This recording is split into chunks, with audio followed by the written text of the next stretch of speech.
मंडळी, आजचा सीन म्हणजे डोळ्यात पाणी आणणारा भावनिक वादळ. देशमुख घरात आज रडतेय नंदिनी. तिच्या डोळ्यांसमोर फुटलाय तिच्या आयुष्याचा विश्वास. नंदिनी थरथरत्या आवाजात जीवाला शांत करण्याचा प्रयत्न करते.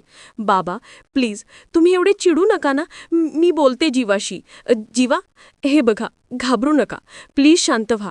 तिचा आवाज थरथरतो आणि घरात तणावाचं वादळ उठतं. पण विक्रमचा राग शमणं तर दूरच. तो ओरडतो, कसा शांत हो मी? या जीवाने किती माती खाल्ली आहे हे तुला माहिती आहे का? नंदिनी पुन्हा प्रयत्न करते.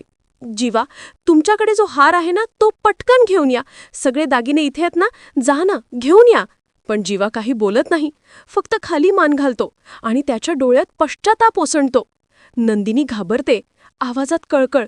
जीवा, काय झालं? बोला ना, अशी शांत का आहात? तेवढ्यात विक्रमचा प्रचंड आवाज.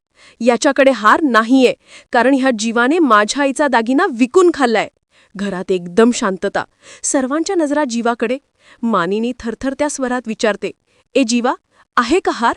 सांग ना, आहे का हार? नंदिनी डोळ्यातून अश्रू ढाळत विचारते, जीवा, आहे ना हार?